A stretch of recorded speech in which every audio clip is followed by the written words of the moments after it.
Activez vos synapses. Activez vos synapses.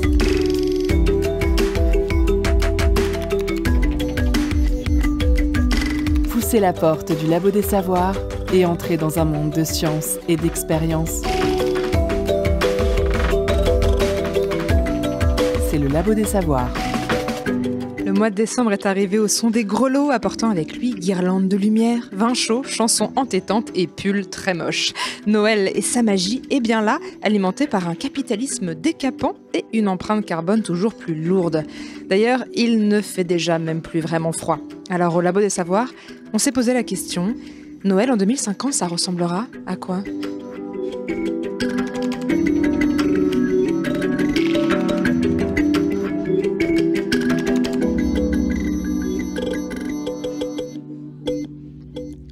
Et vous êtes bien à l'écoute du Labo des Savoirs. Et comme chaque année, les chroniqueurs et chroniqueuses de l'émission se sont regroupés pour une spéciale Noël. Et nous enregistrons cette émission au bar La Maison Café de Nantes. Merci à eux pour le super accueil. Ce soir, au sommaire, on a plein de chroniqueurs et chroniqueuses autour de la table. Alors de quoi on va parler ? On commence par toi, Yeltaz. Tu nous parleras de quoi ? Je suis tout simplement le Père Noël. Ah ouais, Quelle ambition ? Je suis Père Noël de 2050, alors je vous parle des listes que l'on m'a envoyées. De voir ce que ça réserve. Marie, juste à côté, de quoi vas-tu parler ? Je vais parler du sapin de Noël, enfin peut-être d'un arbre de Noël dans le futur, on verra. Lila ? Alors moi, cette année, je vous emmène dans vos films de SF préférés pour fêter Noël. Ah, super. Et Julie, quel sera ton sujet de chronique du jour ? Un peu moins rigolo, moi je parle des transports et de la manière dont on se rend dans notre famille pour les fêtes de fin d'année. Moins rigolo, mais très important quand même. Et Jérémy nous fera un petit tuto neige artificielle en fin d'émission. Tu aimes les sciences et tu cherches un bon prétexte pour aller rencontrer celles et ceux qui la font ? Tu as envie d'écrire et de prendre le micro pour parler de sciences, de toutes les sciences ? Nous sommes à ta recherche. Le Labo des Savoirs recrute des étudiants et des étudiantes pour renforcer son équipe. Pousse les portes du labo et rejoins-nous. Alors avant d'imaginer 2050, on a pris un petit peu d'élan. On va revenir en arrière avec cette archive de l'INA qui date de 1980, donc il y a 43 ans, où on demandait aux enfants ce que c'est Noël pour eux. Dis-moi Guénaël, est-ce que tu saurais me raconter l'histoire de Noël ? Ben oui. Noël, c'est en décembre, quand il neige. Et puis, il y a un jour qui vient où on prépare nos petits souliers. Où on attend notre famille. Où on fait le repas, on mange. Et après, on va devant la cheminée, on voit tous les jouets. C'est seulement ça, Noël ? Et puis, c'est aussi une grande fête. La fête de quoi ? La fête du Père Noël. C'est son anniversaire ? Voilà pour ce superbe extrait trop mignon de Lina. Noël, c'est donc en décembre quand il y a de la neige, en tout cas en 1980. Alors en 2050, est-ce qu'il y aura encore de la neige ? L'objectif affiché était de limiter le réchauffement climatique à plus 1,5 degré d'ici 2050. Mais alors bon, les analyses plus récentes du GIEC tablent désormais sur 1,5 degré d'augmentation dès 2030. Donc peut-être que Noël tel qu'on le connaît, il risque de changer sacrément de visage, notamment côté sapin. Arbre en plastique, vrai arbre, récupération. Marie, tu t'es penchée sur la question. Oui, qui dit fête de fin d'année dit bien sûr chanson de Marie Carré, chocolat, vin chaud et les traditionnels cadeaux au pied du sapin de Noël. Une étude commandée par France Agrimaire et réalisée par l'Institut de données et d'études des consommations, appelé Kantar, a montré qu'en 2021, sur les 6,6 millions de sapins de Noël achetés en France, 5,9 millions sont naturels, soit près de 9 sapins sur 10 sont encore naturels et le reste artificiels. En ce mois de décembre 2023, comme tous les ans, revient alors sur le tapis la fameuse question « Faut-il acheter un sapin naturel ou un sapin artificiel ? Lequel est le plus écologique ?» Je me suis aussi posé la question. Moi, j'ai acheté un sapin miniature, enfin une toute petite plante. Mais en fait, lequel il faut choisir ? Je dirais que ça dépend. La seule étude que j'ai trouvée, c'est une étude québécoise datant de 2009, qui a beaucoup fait parler d'elle depuis sa sortie. Les ingénieurs de la société canadienne Ellipsos, spécialisée dans le conseil en développement durable, ont réalisé une étude qui compare le cycle de vie d'un sapin naturel avec celui d'un sapin artificiel. Le sapin naturel parcourrait environ 150 km depuis son lieu de production et son lieu d'utilisation. Dans l'étude, c'est la ville de Montréal. Et le sapin artificiel a été fabriqué en Chine, est en plastique et est conservé 6 ans. Pourquoi 6 ans ? Parce que les Américains ne le gardent pas plus longtemps. L'analyse de ce cycle de vie prend en compte l'extraction des matières premières, la transformation, le transport, l'utilisation et la gestion de fin de vie de l'objet en question. Alors, le résultat, c'est quoi? Il ressort de l'étude que les émissions d'équivalent CO2 pour le cycle de vie complet d'un sapin sont de 3,1 kg pour un arbre naturel et 8,1 pour un arbre artificiel. Cela correspond à parcourir environ 195 km sur 6 ans si on a un arbre naturel, ça veut dire un aller-retour Rennes-Nantes, ou 511 km en 6 ans si on possède un arbre artificiel, soit un aller-retour Nantes-Douarnenez, donc dans le Finistère. Et encore, ce calcul n'est vrai que si on prend en compte le fait de posséder une voiture neuve qui respecte les limitations demandées par l'UE. Le sapin naturel émettrait donc 4 fois moins de CO2 par an que l'arbre artificiel. D'après l'étude toujours, le sapin naturel a aussi l'avantage de séquestrer du CO2 durant sa croissance, mais que sa fin de vie émet du CO2 et du méthane. En effet, un arbre naturel, une fois jeté, termine la moitié du temps dans un lieu d'enfouissement et le reste est converti en copeaux de bois. Pour que l'arbre artificiel en plastique consomme moins de CO2 qu'un arbre naturel, il faudrait qu'il soit utilisé pendant au moins 20 ans. Donc pour nos auditeurs et nos auditrices du jour, si vous avez acheté récemment un sapin artificiel, pas de panique, pensez juste à le garder jusqu'en 2050.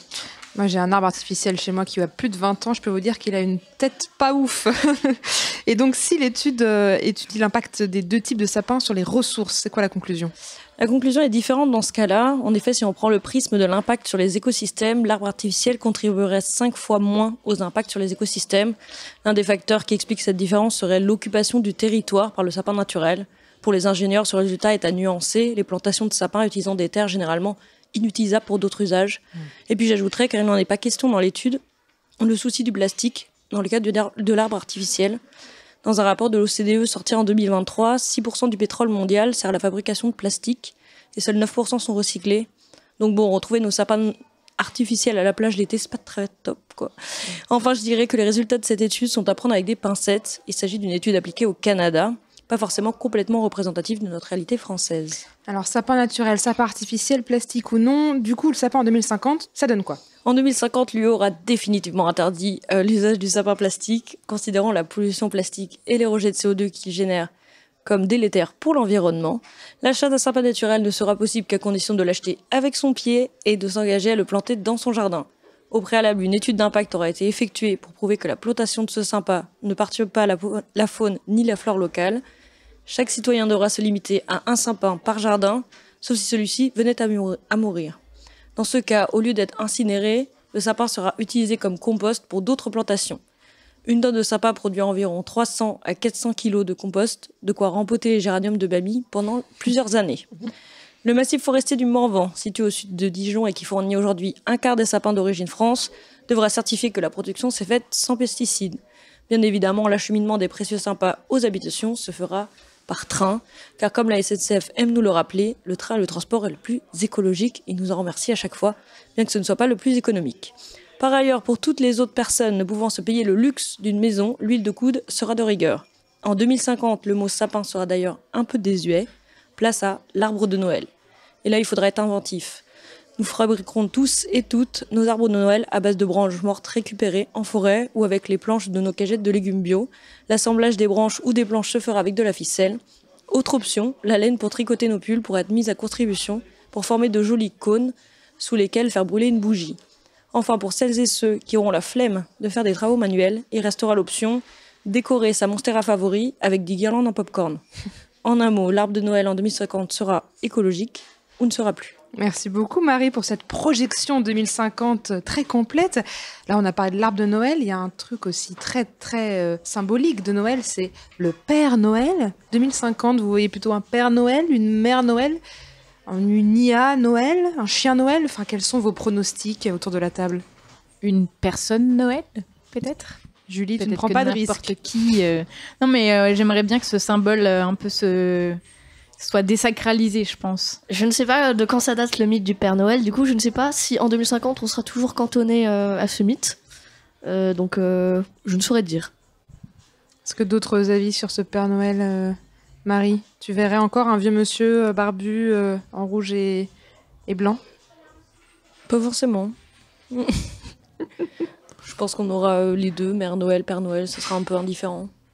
Peut-être qu'on n'aura plus la tradition de Père Noël, je sais pas. Yeltaz? Moi, je vois un conseil d'administration Un conseil d'administration de très Noël. corporate, moi, un truc genre une start-up, Ah ouais. La start-up Noël. Voilà. Moi, j'avais pensé à l'idée d'une IA Noël, parce qu'on en parle beaucoup dans les médias, même peut-être un peu trop. Puis je me suis dit qu'en fait, ça consomme une électricité folle, le numérique. Donc peut-être que, genre en 2025, il y a une petite IA Noël, et puis après, en fait, on va revenir au bon vieux Père Noël, ou même Mère Noël. Ah ouais, une Mère Noël, ce serait sympa quand même. Revenir de base. Ou alors on peut faire un peu comme les systèmes judiciaires qui tirent au sort du coup des citoyens et des citoyennes pour participer dans les tribunaux. Et du coup là, ça serait certaines personnes qui seraient tirées au sort pour faire la personne Noël, on va dire, et distribuer tout ça. Ou j'en sais rien. Bien, la convention citoyenne de Noël. Ah ouais. Ah bah, hâte de voir ça. Le Grenelle de Noël. Le numéro vert de Noël. Excusez-moi. Yelda, c'est parti. En tout cas, en attendant cette réalité arrive, on peut toujours se plonger dans d'autres univers et d'autres réalités. Et là, tu es notre spécialiste science-fiction. Hein, depuis le début de l'année, tu nous fais des super chroniques. Et là, tu as imaginé comment certains personnages de SF pourraient passer Noël. Et oui, alors chers auditeurs, Noël approche à grands pas, déjà plus qu'une semaine avant le réveillon. La dinde, les cadeaux et les réflexions gênantes de votre tonton de droite. Aujourd'hui, je vous emmène dans un univers parallèle où les frontières entre réalité et fiction s'estompent et où les étoiles brillent plus fort. Imaginez un peu un Noël futuriste où les personnages emblématiques de la science-fiction se réunissent pour célébrer les fêtes de Noël. Alors, ouais, la plupart des histoires de science-fiction, c'est pas un avenir très très joyeux non plus, quoi. Enfin, il y a peu de chances que dans Terminator ou Blade Runner, on prenne le temps de s'échanger des petits cadeaux sous le sapin. Et pourquoi pas? Il faut être positif dans la vie. En ces temps troublés où je n'ai pas de travail et donc beaucoup de temps libre, il m'arrive de complètement dissocier et d'imaginer des scénarios n'ayant aucun sens avec mes héros préférés. Donc c'était pas très compliqué pour moi de faire cette chronique. Alors imaginez Dale Spooner de iRobot, joué par Will Smith, enterrer la hache de guerre avec les androïdes dont il se méfie tant et fêter le réveillon avec Sonny, l'androïde un peu défectueux. Je les imagine déjà déguster un bon repas de Noël, champagne et dinde de Noël pour Spooner, samplon 95 pour Sonny parce que c'est un robot. Tandis que l'intelligence artificielle Vicky chante All I Want for Christmas Is You de Mariah Carey au lieu de prendre l'humanité en otage. J'imagine Spike, Jet, Valentine de Cowboy Bebop s'échangeant des cadeaux piqués dans des cargaisons de convoyeurs. Valentine qui s'imagine déjà revendre ses cadeaux pour tout claquer dans les paris. Spike ayant enfin l'occasion de manger un vrai repas et pas les rations de bord du vaisseau. Jet qui se fait offrir un énième bonsaï tandis que Ed s'amuse à hacker et détourner l'arrivée d'électricité d'un casino du coin pour illuminer les décorations du bebop. À bord du Millennium Falcon, on a Han Solo et Chewbacca qui s'activent pour décorer l'arbre de Noël avec des lumières hyperspatiales. Princesse Leia apporte une touche de raffinement avec des guirlandes aux couleurs de la rébellion, tandis que Luke Skywalker ajuste les décorations avec l'aide de la Force. C3PO et R2D2, les fidèles compagnons, assurent l'ambiance musicale avec des mélodies interstellaires. Et enfin, mon petit favori.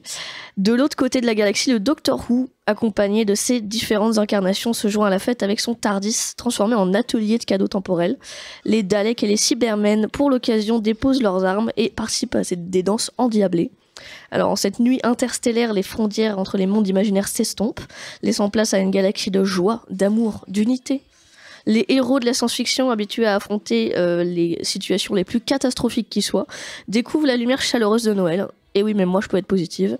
Joyeux Noël à tous, rematez vos classiques et profitez bien du réveillon. Merci, là, ça nous a transporté si loin, cette chronique. J'ai beaucoup aimé, les regards sont un peu rêveurs autour de la table.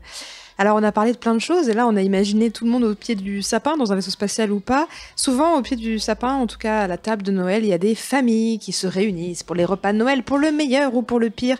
Et là, c'est la question tour de table. Vous imaginez comment Noël en famille en 2050? Est-ce que la famille, c'est toujours obligatoire? Est-ce qu'on ne pourrait pas rechanger un petit peu ce concept? Alors, moi, je pense que cette espèce de pression du « il faut absolument fêter Noël en famille » va disparaître. Parce qu'elle commence déjà à disparaître aujourd'hui. Je veux dire, moi, j'ai des amis qui ne fêtent pas Noël avec leur famille parce que ça se passe pas bien et tout. Et je pense qu'en 2050, ce sera vraiment plus il faut fêter Noël avec les gens avec qui tu t'entends bien et pas forcément avec ta famille. Yeltaz? Moi, j'ai entendu des chercheuses et des chercheurs sur la ville de demain qui parlaient d'une densification de la ville et donc d'un plus grand partage des espaces, de beaucoup d'espaces communs, d'une vie beaucoup plus commune. Et donc, je me demande si Noël pourrait jouer le jeu et donc avoir un Noël de grand voisinage, un Noël de beaucoup de gens Noël de quartier, en fait. Voilà, un Noël de quartier. Alors qui, j'espère, ne ressemblera pas à nos actuelles fêtes des voisins. Parce que je sais pas vous, mais bon, nous, c'est pas encore ça. Mais on peut imaginer le grand arbre de Noël dont on parlait avec Marie, au milieu du quartier, tout le monde se réunit, et comme ça on a un arbre de Noël pour 50 familles, et puis on est bon, quoi. Est-ce qu'il y a d'autres réflexions sur cette question familiale à Noël qui peut poser vraiment problème, hein, parfois? Non, je pense que ça me paraît hyper chouette comme alternative, et aussi le fait de pouvoir fêter et d'assumer quelque part de fêter Noël avec ses amis ou en famille plus élargie, on va dire, que celle qu'on n'a pas choisie, entre guillemets. Donc de choisir de fêter Noël avec des personnes qu'on choisit. Donc ça serait vraiment hyper chouette, justement, pour toutes ces personnes qui n'ont pas de famille ou avec qui ça se passe mal, ou bon, voilà, pour des raisons et d'autres. Parce que c'est un peu, pour moi, l'aspect un peu hypocrite de Noël là-dessus, quoi. J'avais eu la chance d'assister à un Noël pour les personnes seules l'année dernière.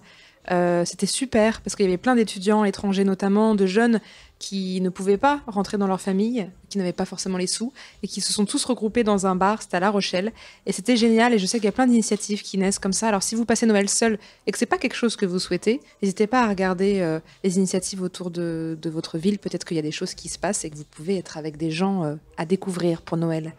En attendant, on va écouter À travers la nuit de Bobs et Tikla, et on revient juste après pour parler Noël et science.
La science dans tous ses états. Au labo des savoirs.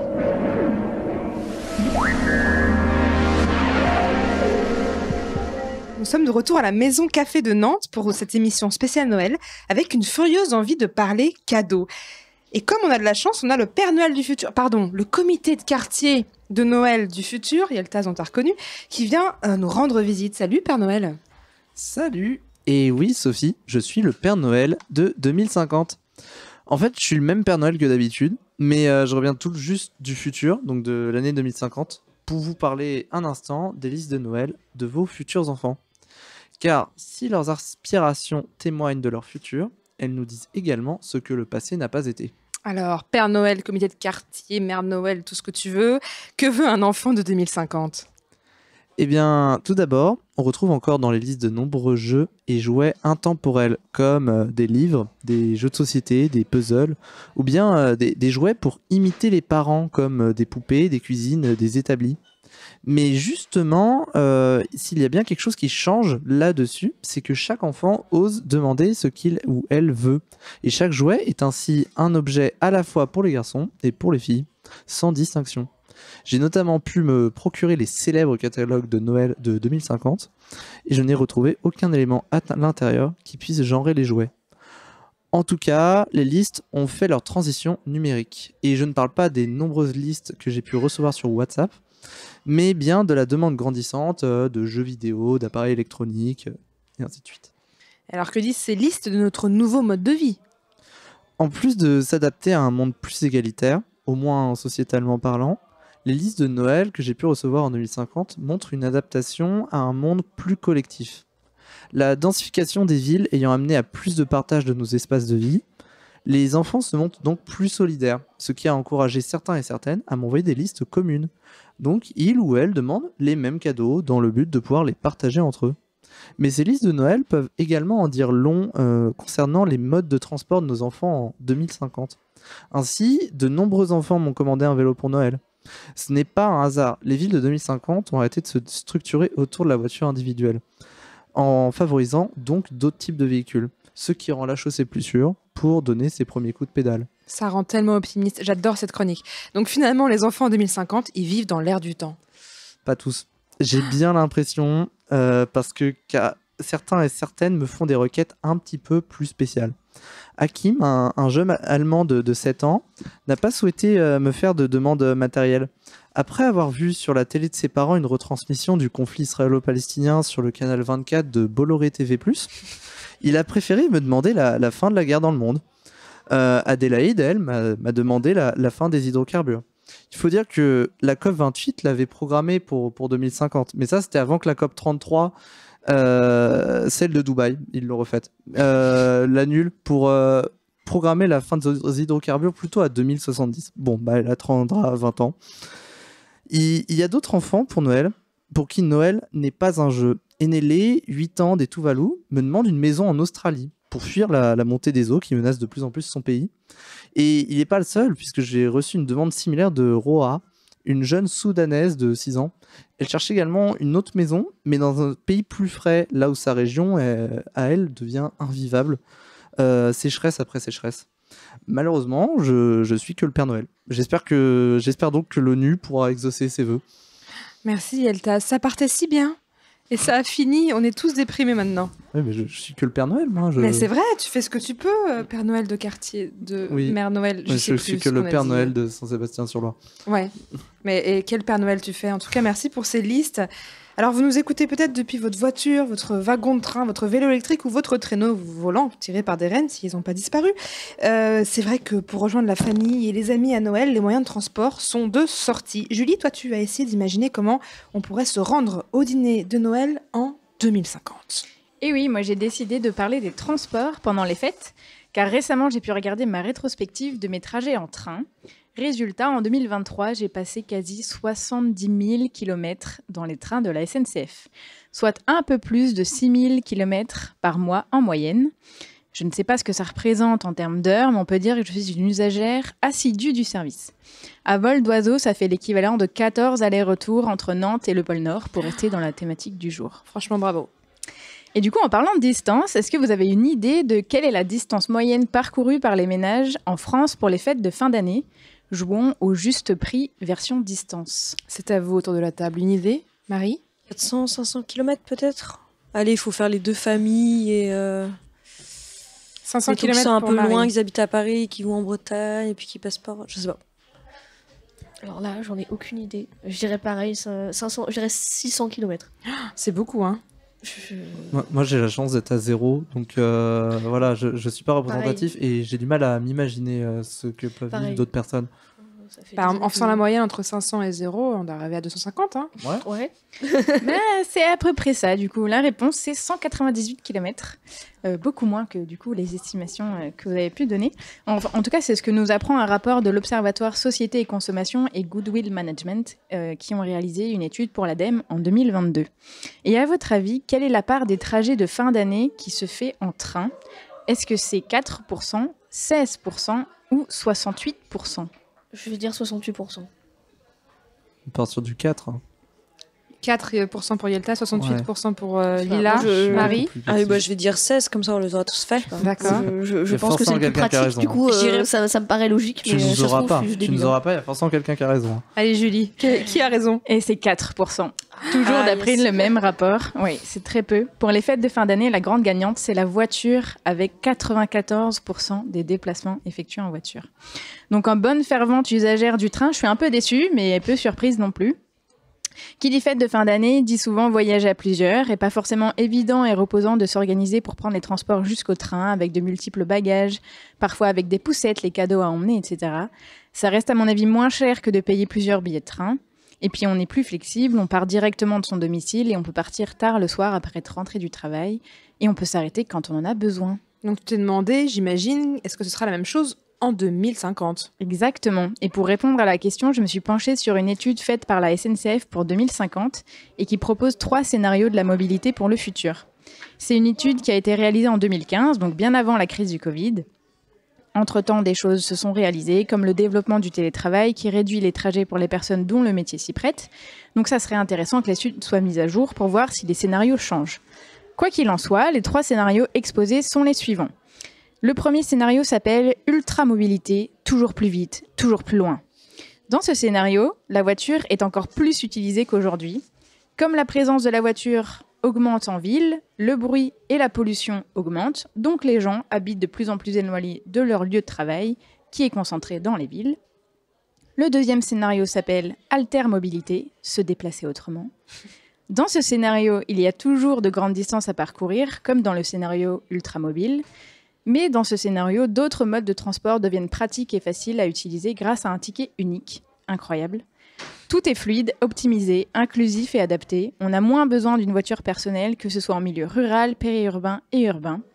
Diverses mesures permettent de délisser les heures de pointe avec un échelonnage des horaires du début de la journée.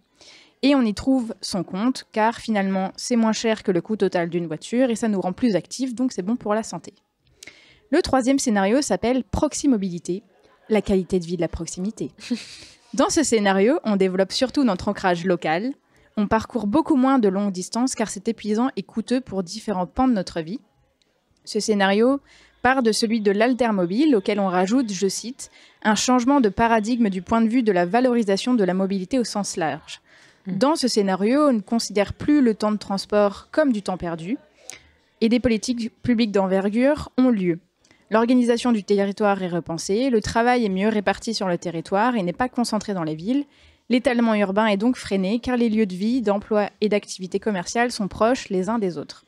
Ça rejoint un peu le concept de la ville du quart d'heure, notion dont on a parlé dans l'émission Fabrique de la ville et santé mentale. Bravo pour le...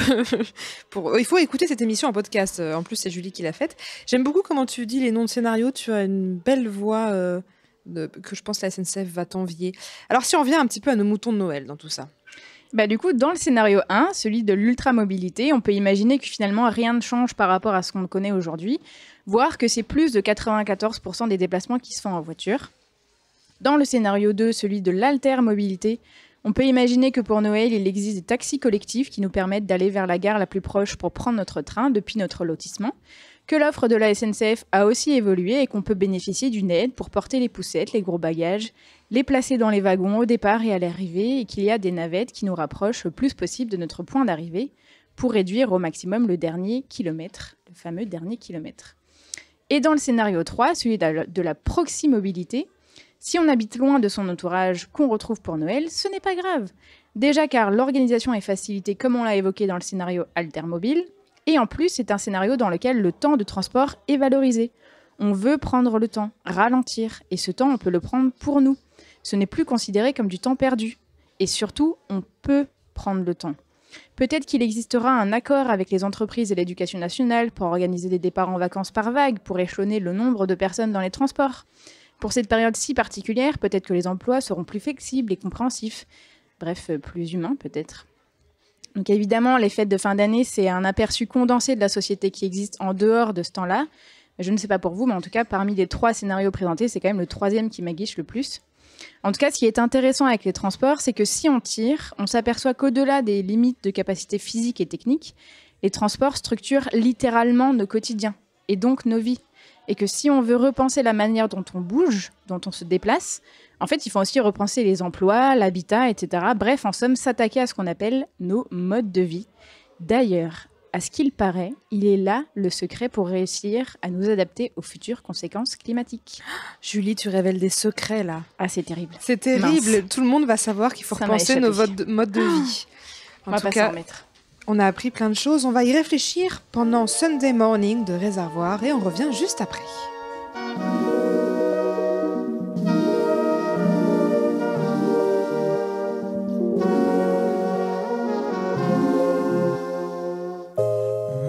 You make the breakfast, I cook the dinner. We miss the service, does that make us sinners? But I feel blessed when with you on Sunday morning. We wake up together, we make love together. Feel like something special, we can't stay forever, and we both know why. Tomorrow's Monday morning. Lazy Sunday morning, dreaming about you, thinking about the way you used to blow smoke out the window. After sexing, we reflect on how we met your first day on the job. You was there, working hard behind the bar. I would worship the ground you walked on. We would talk on indie movies, MF Doomies, split them shroomies. We move quickly, friends turn roomies. Empty fridges, the 4-course dishes, matching visions, so ambitious. Where you learn to talk like that, with a tongue so sharp I get off the that. Where you learn to walk like that, with a trunk so full you can hurt your back.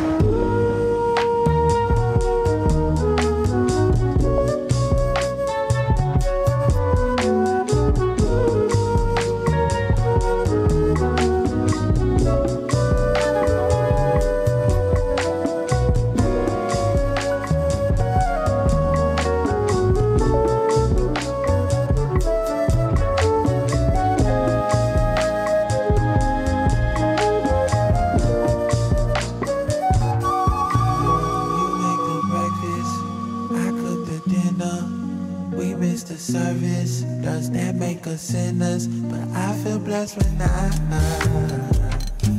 with you on Sunday morning. We wake up together, we make love together. Feel like something special, we can't stay forever, and we both know why. Tomorrow's Monday morning.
Le son des sciences au Labo des Savoirs.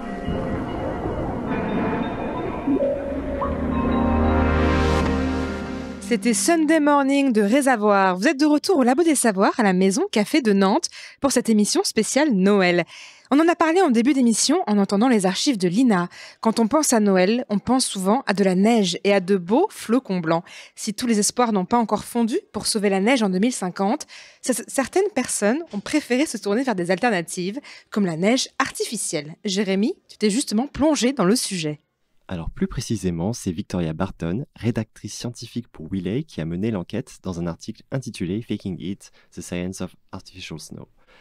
Cet article a beau être rédigé en 2016, la crainte de devoir recourir à des technologies de production de neige artificielle est déjà bien prégnante. En cause, la nostalgie des hivers blancs en Europe, donnant la frousse aux stations de ski, notamment dans les Alpes.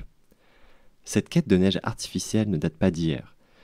C'est dans l'équipe du physicien japonais Ukishiro Nakaya que furent synthétisés les premiers flocons en laboratoire en 1936.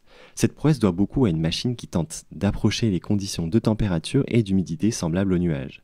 Elle est surtout liée à un ingrédient mystère qui permet d'initier la réaction, le germe du flocon. Dans les nuages, il s'agit de poussière en suspension.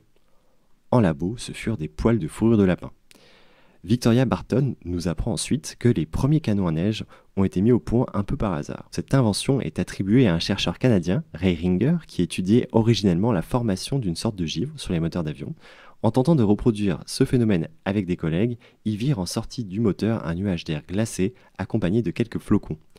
Après plusieurs transformations, les premiers canons à neige comparables aux machines contemporaines furent brevetés en 1961.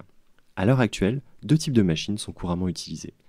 Les lances, constituées d'un long tube en aluminium où l'eau se transforme en neige après avoir subi des modifications de température et de pression, et les canons, sorte de grands ventilateurs qui vont permettre des modifications analogues sur un espace plus condensé du fait de la haute puissance électrique mise en jeu. Alors rappelez-vous, la plupart de ces dispositifs ne sont pas grand-chose sans l'ingrédient mystère, le germe de flocons de neige. Les machines sur les pistes n'utilisent pas de poils de lapin, mais d'additifs tels le Snowmax. Alors je me dis que ça pourrait tout à fait donner une série Marvel, mais la réalité va vous surprendre, il s'agit de bactéries surgelées. Alors Snowmax n'a rien à voir avec d'éventuelles ruptures de la chaîne du froid dans votre supermarché favori, il renferme des protéines produites par ces bactéries ayant un rôle clé dans l'agencement des molécules pour former des cristaux de neige. L'utilisation de ces additifs n'est pas sans risque. Des inquiétudes ont émergé du fait d'un potentiel caractère fongicide de ces bactéries qui persistent après pulvérisation. Ce qui, vous vous en doutez, perturberait pas mal les écosystèmes alentours. Dans les 2 cas, les conditions météo et notamment la température extérieure jouent beaucoup sur la productivité. Alors comment faire en 2050 lorsque les températures auront encore grimpé ?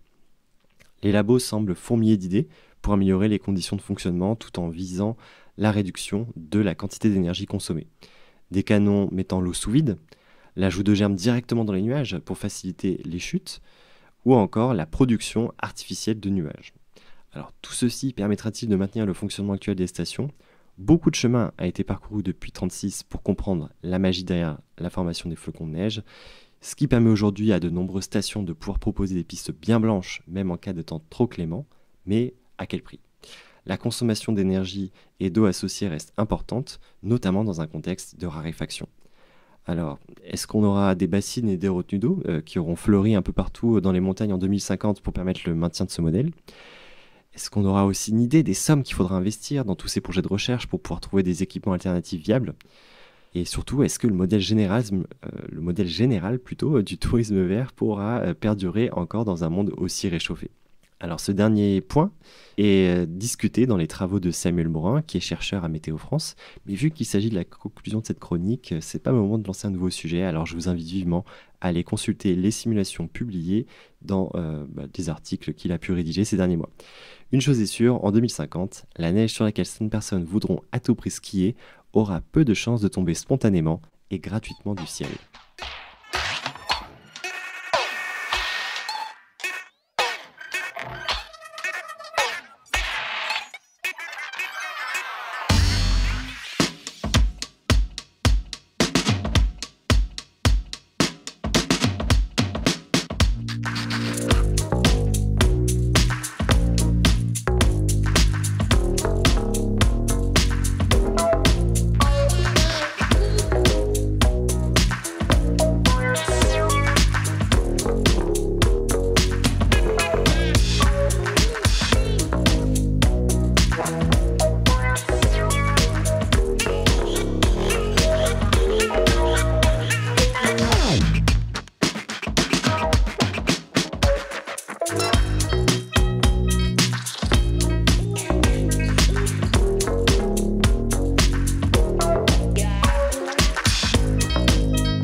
C'est bon à savoir.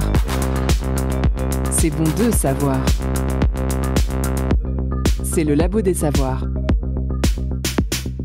C'était Miaou de Croupicou. On approche de la fin de l'émission. Il y a un grand thème qu'on n'a pas encore abordé, c'est le repas de Noël. Alors, chers bénévoles du labo, le repas de Noël en 2050, vous l'imaginez comment ? Végétarien, local, insecte ? Est-ce qu'on va manger de la dinde ? Est-ce qu'on aura arrêté ? Est-ce que la culture de cacao ne sera plus possible à cause de la fin de l'eau, Lila ? Je pense que ce sera entièrement végé. Végé ? Oui, parce que là, bon, après, en France, c'est un peu compliqué parce qu'on a toujours été...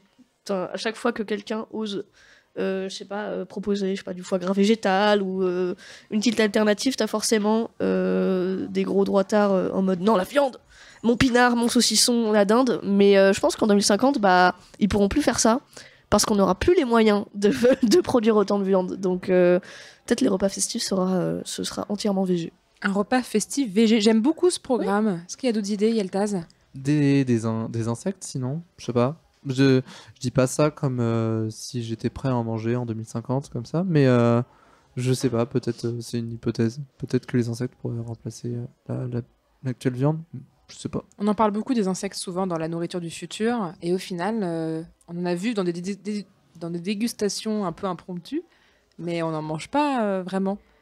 Bah, je sais qu'au Mexique, il y a pas mal de personnes qui mangent des insectes pour l'apéritif, donc je me dis peut-être que ce sera ça. On aura genre, au lieu d'avoir des cacahuètes, on aura des insectes un peu grillés. Et après, je rejoins un peu Lila. Je pense que le repas sera peut-être plus végétarien, ou alors au contraire, ce sera peut-être un des rares moments où les gens mangeront davantage de viande que d'habitude et voilà. Parce que c'est la fête. Du coup, je pense que oui, soit les gens justement, ce sera le seul moment où ils achèteront de la viande. Soit peut-être qu'ils seront un peu plus végétariens. Après, je suis pas sûre que tout le monde va devenir végétarien non plus. On va encore peut-être avoir besoin d'un peu de viande pour le repas de Noël. Juste pour faire tourner les écosystèmes, peut-être encore un peu, je sais pas. Et je pense qu'effectivement, il y a peut-être de fortes chances que les produits de luxe se décalent un tout petit peu. Ne serait-ce que par exemple, je sais pas, le chocolat, le miel ou le fromage, qu'en fait, ça soit des choses qu'on mange moins quotidiennement et qu'en fait, ce soit vraiment des denrées de luxe, entre guillemets, et que ça remplace les denrées de luxe qu'on se permet de manger pour les fêtes exceptionnellement parce que c'est les fêtes. Donc il y a peut-être ce genre de choses. Moi, ça me fait penser à la fameuse clémentine, l'orange de Noël. En fait, peut-être qu'il n'y aura pas d'orange parce que ça viendra de trop loin. Et donc, on va devoir trouver un autre fruit ou un autre aliment exceptionnel de Noël. C'est pas très loin, les oranges, c'est en Espagne. Ou en Corse. Ou Corse, ouais. C'est pas très très loin. En plus, peut-être avec le réchauffement climatique, peut-être qu'on en fera en Provence. Mais peut-être qu'il y a des fruits qui disparaîtront, effectivement. Peut-être qu'il y a des fruits qui seront plus pollinisés, etc. Sûrement. Je sais pas. La mort des abeilles en 2050. Encore un sujet réjouissant pour cette émission de Noël. Il n'y a plus de miel en 2050. Ça sera plus rien. Il n'y a plus de miel, il n'y a plus d'eau. Ouais, note positive peut-être pour la fin de cette émission. En revanche, un vrai sujet, c'est sans doute le prix du vin. Et peut-être que ça sera même plus possible d'en boire tellement voilà, les sols seront inaptes à produire, à ce qu'on puisse cultiver des cèpes, des pieds de... Et des vignes. Ouais. Lila? Moi, j'allais juste dire, je pense sincèrement que le repas de Noël de 2050 sera beaucoup moins relou pour les personnes véganes et végétariennes. Et tu auras beaucoup plus d'alternatives pour plein de trucs. Voilà, c'est donc plus inclusif comme repas. En tout cas, il y a déjà plein de choses qui se développent aujourd'hui. Donc effectivement, on peut espérer que d'ici 30 ans, puisque ce n'est que dans 30 ans, les alternatives auront pris place et peut-être seront aussi plus abordables au niveau économique. Et c'est intéressant, Julie, ta réflexion sur le vin, parce qu'on n'a pas beaucoup parlé d'alcool. Est-ce qu'il y aura des repas de Noël sans alcool aussi, Yeltaz? Justement, je vais revenir sur les paroles de Julie. Et c'est vrai que quand on regarde la qualité écologique des sols en France, en fait, on se rend compte que les zones où le sol est de plus mauvaise qualité, c'est les zones où ça boit beaucoup de vin, et notamment la région bordelaise, où en fait on se rend compte que les sols viticoles ont été beaucoup moins épargnés par des pesticides ou des produits comme la bouillie bordelaise par exemple, que d'autres types de sols agricoles. Donc oui, peut-être qu'on n'aura plus de sols viticoles, ils seront tous morts. D'ici là, on aura tué nos sols qui produisent du vin, qui est la Ferté française. Mais tout ça est vraiment positif, finalement. Mais non, mais on fera du jus de pomme de Noël, par exemple. Pourquoi pas? Un jus de pomme de Noël? Ah oui, et un jus de pomme chaud avec des épices, ce genre de choses. On peut très bien imaginer des alternatives non alcoolisées qui seront tout aussi bonnes. Voilà. Un petit mot de la fin pour conclure ce débat, c'est quand même joyeux Noël. De fou. Joyeux Noël. Joyeux Noël à tous.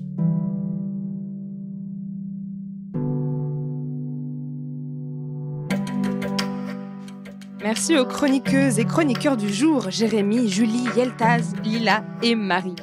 Merci à Dounia à la réalisation et à la Maison Café de Nantes pour nous avoir accueillis dans son grenier, c'était génial. Merci à vous de nous avoir écoutés aujourd'hui au Labo des Savoirs. Vous pouvez retrouver toutes nos émissions et nos podcasts pendant les vacances, c'est l'occasion sur toutes les plateformes de podcasts. Passez de très bonnes fêtes, prenez soin de vous et on se retrouve en 2024 pour de nouvelles émissions avec toute l'équipe du Labo des Savoirs.